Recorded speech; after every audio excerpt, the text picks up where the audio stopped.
Hello students and welcome back to BankExamsToday.com. So let's actually YouTube. It's BankExamsToday's YouTube channel. So let's start with the RBI Grade B Booster series. This is the third part of the Booster series in which I'm sharing 5 important latest topics, right? So if you are not able to hear me properly, then just let me know in the super chat section. So let me just check if everything is working properly. Yesterday only, I think 12 students were live.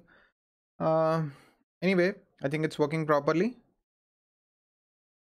So let's start with it's working properly actually. So let's start, students, with the question number 1. Okay. This is before starting the question number 1, we have already started, students, the RBI Grade B 2019 course in which I'm taking the daily classes in the morning. I'm teaching all the subjects actually. We are providing the video classes, all the video classes for all the subjects. The doubt clearing sessions are there. We are providing the notes, test series, RBI Grade B, GK Digest, that is a monthly magazine that we release for RBI Grade B exam only. This is like 150 to 180 pages of content that we release every month. Really important for RBI Grade B exam. 24 final selections from RBI Grade B course only in the RBI Grade B 2018 exam. So this is my number. If there is any doubt, you can call us or WhatsApp us. Install Bank Exams Today mobile app or go to learn.bankexamstoday.com. All the links are available in the description. So let's start with the question number 1. So IBBI, the Insolvency and Bankruptcy Board of India, the IBBI, really important question. Please give it a close look.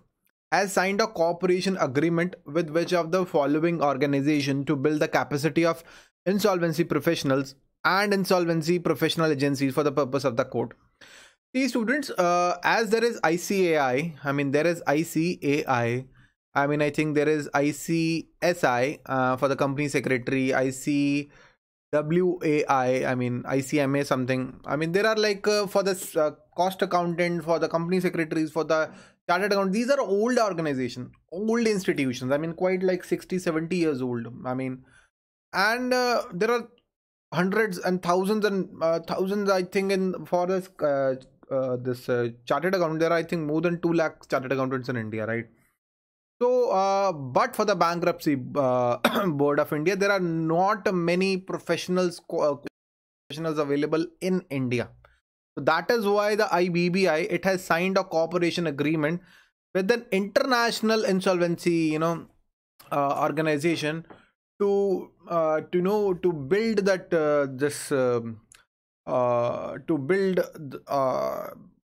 group of you can say, to build the capacity of insolvency professionals. As there is capacity of company secretaries and chartered accountants, the insolvency professionals, there are not many insolvency professionals available in India, because this is a new concept in India, right? So because IBBI itself is a new organization, so IBBI signed agreement with which of the following organization? Please let me know in the comment section, in the super chat section. If you know the answers, what is the correct answer? Most of you are giving me the answer as D. Shubham and Avinash, you are giving me the answer D, but this one is the wrong answer. International Financial Corporation is the correct answer, backed by World Bank. Yes, World Bank Group. It is a member of World Bank Group, the IFC, the International Finance Corporation. See, students, even if you maybe there is a chance that you won't find the same question in the exam, but IFC, International Finance Corporation, is a member of World Bank Group. This is important in itself. Okay, IFC, International Finance Corporation, is a member of World Bank Group, WBG. So there are a lot of organizations under World Bank Groups. Please remember this, really important. So what this cooperation would do, what this agreement would do, the IFC would provide the workshops and training. They would conduct the workshops and training for the new insolvency professionals and officers of IBBI. So they'll conduct the workshops, training, and they'll train the trainers. As of now, there are no trainers, so they'll train the trainers, and they'll help in development of national insolvency program, and they'll help in insolvency and valuation. They'll actually help in conducting the insolvency and valuation examination, because as IBBI is a new organization, they don't know how to take the exams as well. I mean, because they are a new organization, so they need help to be a good reputed organization as ICAI, the Chartered Accountant Wala Institute, right? So they are taking the help of IFC and conducting workshops, training the trainers, and development and insolvency. So these are the 4 helps that IFC is going to provide to the IBBI. So that is IFC is the correct answer anyway. So good evening everybody. The same people are there, Avinash, Ranjan, Shubham and all. So question number 2, really important question. The Karur Vysya Bank announced the capital raising committee of Karur Vysya Bank, right? They have allotted 48,700 Basel III compliant unsecured redeemable non-convertible tier 2 bonds. This thing is important. Basel III compliant. Please go through my Basel norms video, right? And I already done an in-depth article about Basel 3 and all the Basel norms on BankExamsToday.com. Please go through it. Today, we can't go in depth about the Basel norms, okay? These are basically the capital adequacy norms, okay? So in that, in the nature of debentures of 1 lakh each, aggregating 487 crores, right? So Basel 3 compliant unsecured redeemable non-convertible tier 2 bonds on the private placement basis. So which of the following statements are correct? The tier 2 bonds have minimum 3 years maturity. Tier 2 bonds are not subject to regular amortization. Tier 2 bonds give ownership of voting rights.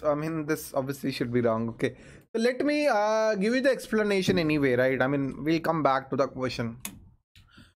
See, tier 2 bonds, they have minimum 5 years of maturity. That is the first one. Minimum 5 years of maturity, and they are subject to regular amortization. Okay, regular amortization is there. And there is a minimum 5 years of maturity. Okay. If you know the answer, if you already know the answer, let me know in the comment section, right?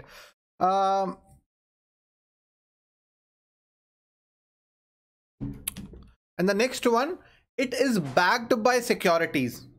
It is backed by securities, right? This loan, although it is an unsecured loan, but it is normally it is backed by securities, right? The tier 2 bonds are backed by securities, or maybe sometimes what they do is they group the loans. Various loans are there.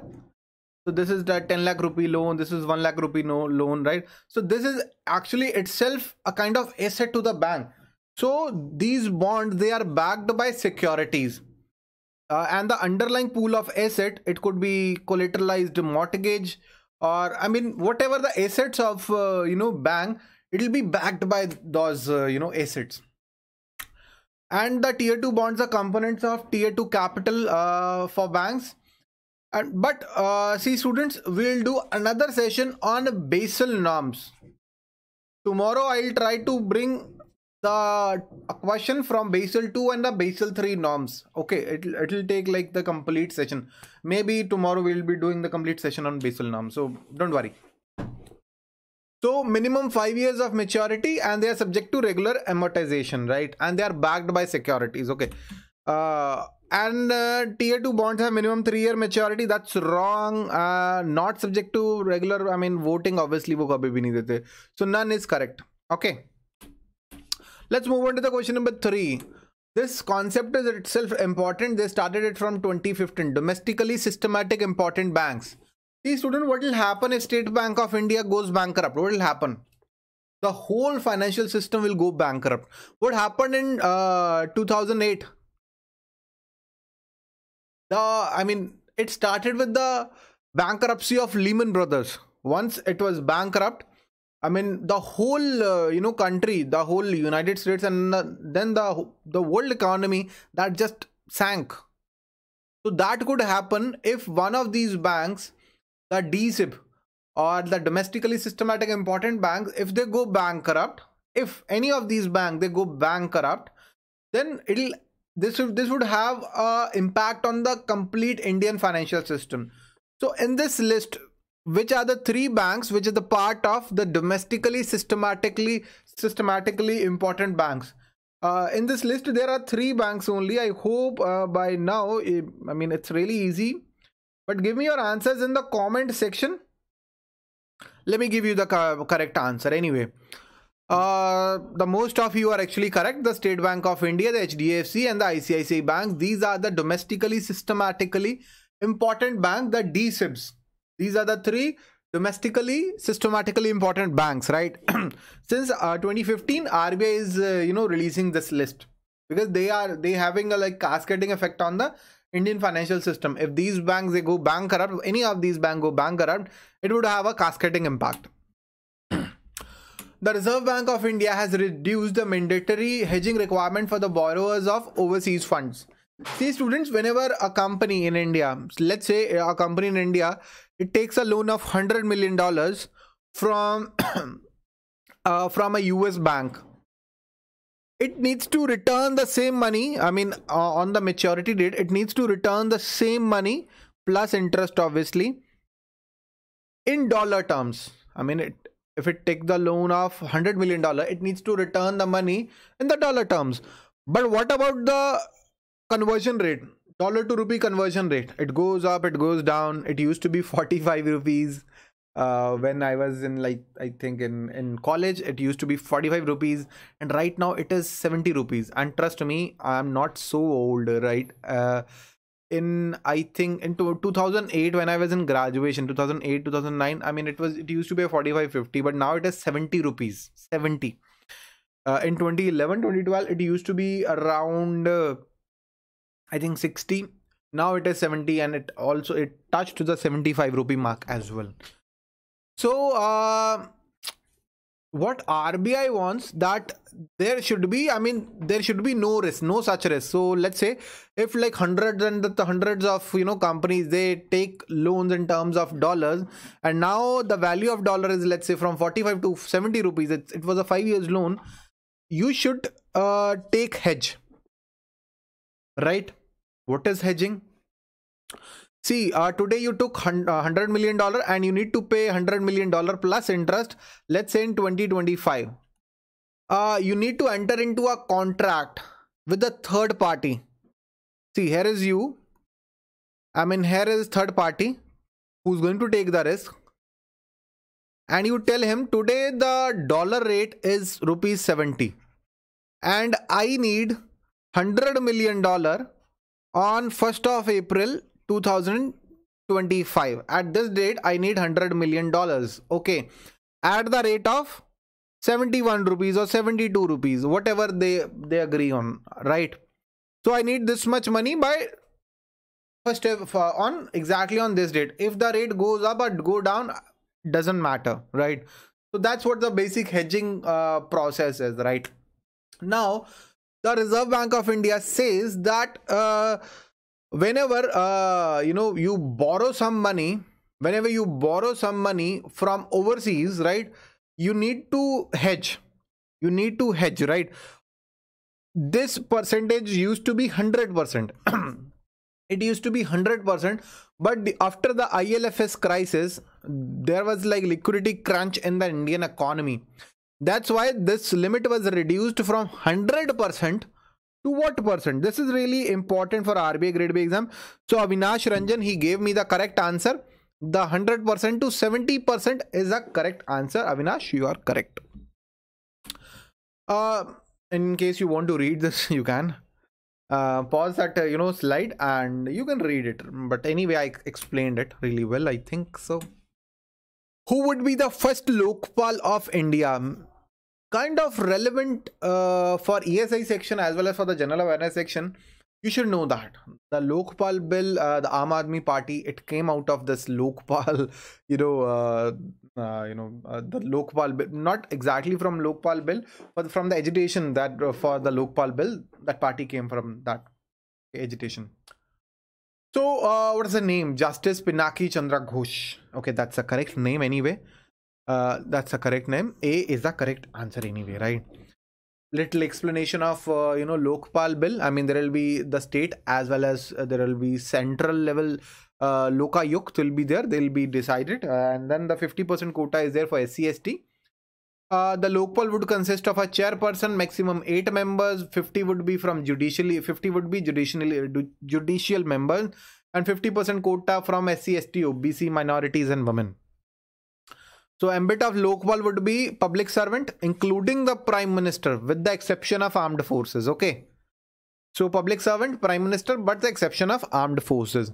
The Lokpal Act mandated the states to institute Lokayukt within 1 year of the commencement of the act. And the Lokpal will also have powers of superintendence and direction over any investigation in agency, including CBI. So it is above CBI. And the Lokpal is appointed on the basis of recommendation of 5-member panel comprising of PM, the Prime Minister, the Lok Sabha Speaker, the Leader of Opposition, the Chief Justice of India, and the eminent jurist nominated by President. So anyway, the President is there. One vote, and the second vote is from Lok Sabha Speaker, and the third vote is from President. Anyway, if like right now, if the Lokpal is decided, it is decided by the ruling party. So I don't know what is the purpose of 5-member panel. So the president would appoint the eminent jurist for this committee, right? So anyway, it's all up in the hands of the ruling party. So students, we have the RBI Grade B course. I already told you, you can get the video classes, notes, test series, like everything in the course. Please install the Bank Exams Today mobile app and subscribe this channel. There will be a there would be a red button. Please click that button and subscribe this channel, and you can also click the bell icon, and please like this video. That's really important for me. That will tell me that yes, people are watching me. The more like buttons, they'll tell me yes, I should continue this series, and I'll continue the series. Tomorrow I'll be back at 6 p.m. I'll see you at 6 p.m. tomorrow. So that's all for today, students. Thank you and have a very nice day. Bye. Subscribe कर लो please. बहुत important है. Stop.